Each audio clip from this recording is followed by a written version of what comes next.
രാത്രി 2 മണിക്ക് 2:10 ഒരു ടിപ്പർ ലോറി വന്ന് 3 മുഖംമൂടികളും ഡ്രൈവർ മുഖംമൂടി എന്നിട്ട് കാറിന്റെ നമ്പർ പ്ലേറ്റ് എല്ലാം മൂടിയേക്കുന്നു. ലോറിയുടെ ഇതിനകത്ത് കയറാനും അധികാരമില്ല, ഞങ്ങളുടെ വസ്തുവാന്ന് പറഞ്ഞു. അപ്പോഴത്തെ അവ എന്തോ ചെയ്ത് കാർ എടുത്തോണ്ട് വന്ന് അവിടെ പോയി കൊണ്ടുവന്ന് ഞങ്ങളെ ഇടിച്ചെന്ന്. ഇവരിനി വഴി വെച്ച് തല്ലിക്കൊന്നാലോ മക്കളെ എന്നെയൊക്കെ. അവർ പണമുണ്ട്, നമുക്ക് പണമില്ല. റിയൽ എസ്റ്റേറ്റ് മാഫിയയുടെ ഗുണ്ടായിസം. കൊല്ലം തിരുമുല്ലാവാരത്ത് അർദ്ധരാത്രിയിൽ 70 വയസ്സുള്ള പ്രായമായ അമ്മ താമസിക്കുന്ന വീടിന്റെ ഗേറ്റ് തകർത്ത് മുഖം മൂടികൾ. ചോദ്യം ചെയ്ത വൃദ്ധയെയും വീട്ടുകാരെയും തല്ലി അവശരാക്കി. പോലീസുകാരെയും നിയമത്തെയും കയ്യിലെടുത്ത് ഗുണ്ടകൾ അടുത്ത ദിവസം കാറുമായി വന്ന് വീട്ടുകാരെ വണ്ടിയിടിച്ച് അപായപ്പെടുത്താൻ ശ്രമം. നടപടിയെടുക്കാൻ അനുവദിക്കാതെ പോലീസുകാരെ പണം കൊടുത്ത് ഉദ്യോഗസ്ഥരെ വിലക്ക് വാങ്ങി റിയൽ എസ്റ്റേറ്റ് മാഫിയയുടെ ഗുണ്ടായിസം. CCTV ദൃശ്യങ്ങൾ കണ്ടിട്ടും മുഖവിലക്കെടുക്കാതെ വാദിയെ പ്രതിയാക്കി പോലീസ്. വിശദ വിവരങ്ങളിലേക്ക്. കൊല്ലം തിരുമുല്ലാവാരത്ത് കഴിഞ്ഞ 2 ദിവസങ്ങൾക്ക് മുമ്പ് നടന്ന ഒരു സംഭവമാണ്. രാത്രിയിൽ ഒരു ടിപ്പർ ലോറിയിൽ ഒരു പറ്റം ഗുണ്ടകൾ ചേർന്ന് മുഖംമൂടി ധരിച്ചു കൊണ്ടുവന്ന് അവർ താണ്ട് ഈ പ്രായമായ അമ്മ താമസിക്കുന്ന ഈ വീടിൻ്റെ ഗേറ്റ് ഇടിച്ച് തകർത്തുകൊണ്ട് രാത്രിയിൽ പോവുകയാണ് മുഖംമൂടി ധരിച്ച്. പോലീസുകാരെ വിളിച്ചപ്പോൾ ഉടനെ അവരെത്തിയില്ലെങ്കിൽ അല്പനേരം കഴിഞ്ഞ് പോലീസുകാർ ഇവിടെ വരികയും വേണ്ട സഹായങ്ങളെല്ലാം ചെയ്യുകയൊക്കെ ചെയ്യുമെങ്കിലും ഇത്രയും ദിവസമായിട്ട് FIR രജിസ്റ്റർ ചെയ്തിട്ടും ആ പ്രതികളെ അറസ്റ്റ് ചെയ്യാത്ത ഒരു സവിശേഷമായ ഒരു കാര്യമാണ് ഈ കൊല്ലം ജില്ലയിലെ ഇപ്പോൾ കാണുന്നത്. പക്ഷേ SHOയ്ക്ക് പോലും അതിന് നിയമപരമായ നടപടികൾ എടുക്കാൻ കഴിയാത്ത ഒരു സാഹചര്യമാണ് ഉണ്ടാകുന്നത്. രാത്രി 2 മണിക്ക് 2:10 ഒരു ടിപ്പർ ലോറി വന്ന് 3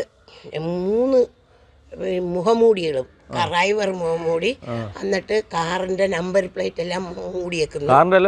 ലോറിയുടെ ഈ ടിപ്പർ ലോറിയുടെ അപ്പോഴ് വന്ന് അപ്പുറത്തോട്ട് കയറ്റിയിട്ട് കൊണ്ടുവച്ച് ഒറ്റ ഇടി. അപ്പൊ നമ്മൾ അറിയുന്നത് എനിക്കിവിടെ ഒരു പട്ടിയുണ്ട്, വല്ലാത്ത ബഹളം വെച്ചതുകൊണ്ട് ഞാൻ പെട്ടെന്ന് കഥ തുറന്ന് ഞാൻ വന്ന് ജനലിൽ കൂടെ നോക്കിയപ്പം അവൻ പിന്നെ ഞാൻ കേൾക്കുന്ന സൗണ്ടാ കൊണ്ടുവച്ച് ഇടിച്ചും വെച്ച് ഒറ്റ പൊക്കങ്ങ് പോയി കഴിഞ്ഞ് രാവിലെ 8 മണിയായപ്പം അവൻ ഈ സംഭവം ചെയ്യിച്ചവനും ഭാര്യയും കൂടെ കാറിൽ വന്ന് അപ്പുറത്ത് അയ്യത്തോട്ട് കയറ്റിയിട്ട് നോക്കിയിട്ട് തിരിച്ചങ്ങ് പോയി കഴിഞ്ഞ് റോഡിൽ ചെന്നിട്ട് അവൻ തിരിച്ച് നടന്നു വന്നവനും കുറേ ആളുകളിവിടെ വന്ന് നമ്മളെ ഗേറ്റ് അടിച്ച് പൊളിച്ചിട്ട് അവന്മാർ തന്നെ ഇളക്കാൻ പറഞ്ഞു. ഞങ്ങളത് തൊട്ടോ ഇല്ലെന്ന് പറഞ്ഞ് ഇതിനകത്ത് കയറാനും അധികാരമില്ല, ഞങ്ങളുടെ വസ്തുവാന്ന് പറഞ്ഞു. അപ്പോഴത്തെ അവ എന്തോ ചെയ്ത് കാർ എടുത്തോണ്ട് വന്ന് അവിടെ പോയി കൊണ്ടുവന്ന് ഞങ്ങളെ ഇടിച്ചെന്ന്. ഈ രാത്രി ഈ സംഭവം നടന്നപ്പം ഉടനെ പോലീസുകാരെ വിളിച്ചില്ല? പോലീസ് വന്ന് പോലീസ് വന്ന് ആദ്യം വിളിച്ചപ്പോ എന്തോ പറഞ്ഞു? പോലീസ് വന്നു വന്നിട്ട് അവര് പറഞ്ഞ് ഇതാരാ അമ്മയ്ക്ക് ശത്രുക്കൾ ആരാന്ന് ചോദിച്ചു. അപ്പം ഞാൻ പറഞ്ഞ് ഞങ്ങൾക്ക് ഇങ്ങനെ വസ്തു മേടിച്ച് അയാൾ പൈസ ചോദിച്ച് ഞങ്ങൾ കൊടുത്തില്ല, അയാളാന്ന് പറഞ്ഞു. അപ്പം പറഞ്ഞ നിങ്ങൾ രാവിലെ നിലവിൽ അവർക്ക് വസ്തുവൊന്നും ഇല്ലല്ലോ, ഇല്ല, ഈ കാമ്പൗണ്ടിൽ ഒന്നുമില്ല, സ്റ്റേഷനിൽ വരാൻ പറഞ്ഞു. അപ്പം ഞങ്ങൾ പറഞ്ഞു ശരി രാവിലെ ഞങ്ങൾ വരാമെന്ന് പറഞ്ഞു. ഞങ്ങൾ ചെല്ലുന്നതിന് മുമ്പാണ്, ഞങ്ങൾ പോകാൻ ഇറങ്ങുന്നതിന് മുമ്പേ ഇവൻ വന്നത്. ഇത് എത്ര മണിക്കായി കൈക്കൊക്കെ ഈ ചതവ് പറ്റിയത്?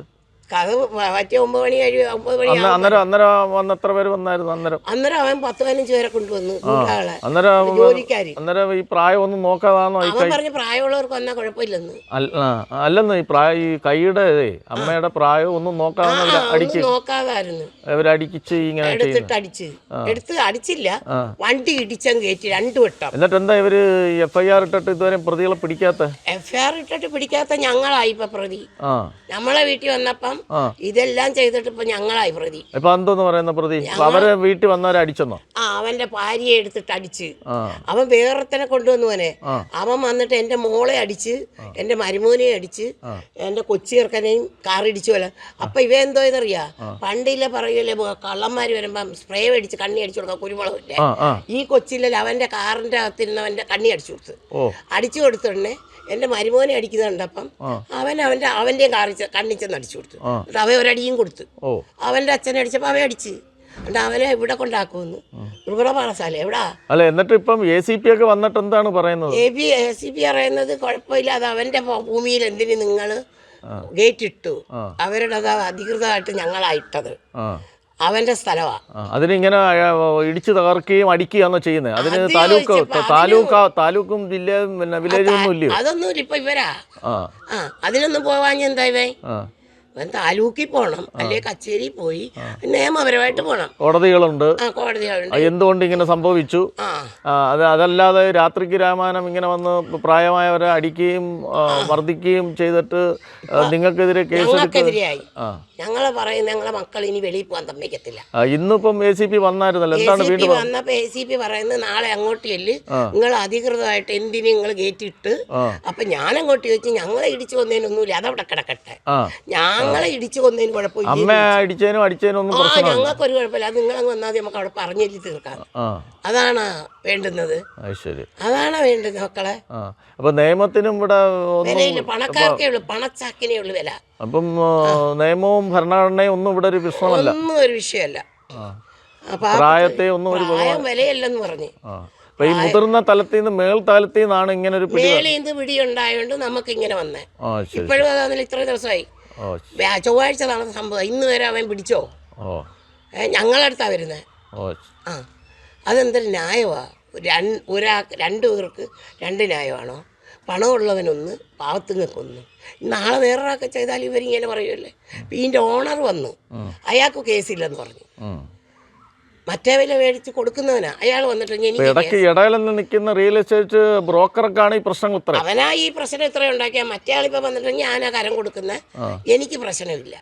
പിന്നെ ഇവനെന്താ, ഇവനെന്തിനാ ഞങ്ങളെ കൊല്ലാൻ വന്നേ? അത് നമുക്കറിയണ്ടേ. അപ്പം അവൻ്റെ പെൺപിള്ളയെ അടിച്ച്, അവനെ പെൺപിള്ളയെ കയറി പിടിച്ച്. നമ്മളെ വീട്ടിൽ TV 4 ചുറ്റും ക്യാമറയുണ്ട്. ക്യാമറയ്ക്കകത്തുണ്ട്, അവളെ തൊട്ടിട്ടില്ല, അവളെ അടുത്തോട്ട് പോലും പോയിട്ടില്ല. ഇവിടെ വന്ന് ഇതിപ്പം രേഖ ഉണ്ടായിട്ട് പോലും അതൊന്നും വിശ്വസില്ല. പണ്ടത്തെ കണക്കല്ല, പഴയ IPC അല്ല, ഇപ്പൊ പുതിയ BNS ആ. അപ്പൊ മൊബൈലിൽ ക്യാമറയിൽ റെക്കോർഡ് ചെയ്യുന്നതും എല്ലാം നിയമം അംഗീകരിക്കുന്നതാണ്. എന്നിട്ട് ഇവരെ അംഗീകരിക്കുന്നില്ല, ഇവർക്ക് അവരെ സൈഡാണ്. 1860 IPC ഒക്കെ മാറി, പുതിയ നിയമങ്ങളാണ്. BNS നമ്മൾ ഏത് തെളിവുണ്ടെങ്കിലും മൊബൈലിൽ ക്യാമറയിൽ എടുക്കുന്ന തെളിവുകളും എല്ലാം കോടതി അംഗീകരിക്കുകയാണ്. അമ്മ അങ്ങനെ ഡിസ്ട്രിക്റ്റിൽ പോയി, ഡിസ്ട്രിക്റ്റിൽ പോയപ്പോ ക്യാമറയും കൂടെ കൊണ്ട് ഈ ഫോട്ടോ എടുത്തോണ്ട് പോയി, മൊബൈല് കൊണ്ടുചെന്ന് കാണിച്ചപ്പോ ആ ഡോക്ടർ എന്നോട് ചോദിക്കുക, എന്തോ അമ്മ ഇത് വെള്ളരിക്കപ്പെട്ടണോ, ഇവിടെയും ആയോ ഇങ്ങനെ? ഞാൻ എഴുതാമെന്നാ പറഞ്ഞ ആ മേഡത്തിന് ഒരു സങ്കടം വന്ന് എഴുതി, വയസ്സായ അമ്മയെ ഇടിച്ചതെന്ന് പറഞ്ഞ് അവർ ഇഞ്ചക്ഷനും എടുത്ത് മരുന്നും ഒക്കെ തന്നിട്ട് പറഞ്ഞ് 2 ദിവസം കഴിഞ്ഞ് കൊണ്ട് എല്ലിൻ്റെ ഡോക്ടറെ കാണിക്കാൻ പോയില്ല. മക്കളെ എങ്ങനെയാ പോകുന്നത്? ഇവരിനി വഴി വെച്ച് തല്ലിക്കൊന്നാലേ മക്കളെ എന്നെയൊക്കെ. അവർ പണമുണ്ട്, നമുക്ക് പണമില്ല. അത് ഞാൻ പറഞ്ഞു നിങ്ങൾ എടുത്തോണ്ട് പോയത്. ഞാൻ എന്നിട്ട് പറഞ്ഞു, നീ വഴി എൻ്റെ വഴിയാന്ന്, നീ ചുട്ടിക്കൊണ്ട് പോടാന്ന് പറഞ്ഞു. ഇത്രയും ദൃശ്യങ്ങൾ ഉണ്ടായിട്ടാണ് ഒരു ഉദാസീനമായ മനോഭാവത്തോടെ മുതിർന്ന ഉദ്യോഗസ്ഥർ SHOയ്ക്ക് പോലും നടപടിയെടുക്കാൻ പറ്റാത്ത ഒരു സ്ഥിതിവിശേഷമാണ് കൊല്ലത്ത് ഇവിടെ ശക്തികുളങ്ങര പോലീസ് സ്റ്റേഷനിൽ നിന്നും ഉണ്ടായിരിക്കുന്നത്. എന്തായാലും ഇതിനൊക്കെ ഒരു പരിഹാരം കാണട്ടെ. നാട് ഇങ്ങനെ അക്രമത്തിൻ്റെ പാതയിൽ പോകാതെ ഈ കാശുള്ളവനും അല്ലെങ്കിൽ മാഫിയാക്കാർക്കും ഇതേണക്ക് ഗുണ്ടാപ്പണികൾ ചെയ്യാൻ നടക്കുന്നവർക്കും മാത്രം ജീവിക്കാനല്ലാതെ സാധാരണക്കാരായ ജോലി ജീവിക്കുന്നവർക്കും ഇവിടെ ജീവിക്കാനൊരു അവസരം ഉണ്ടാക്കി കൊടുക്കണം. അതിനുള്ള സാഹചര്യം ഉണ്ടാവണം. കർമ്മ ന്യൂസ്, രാമഭദ്രൻ.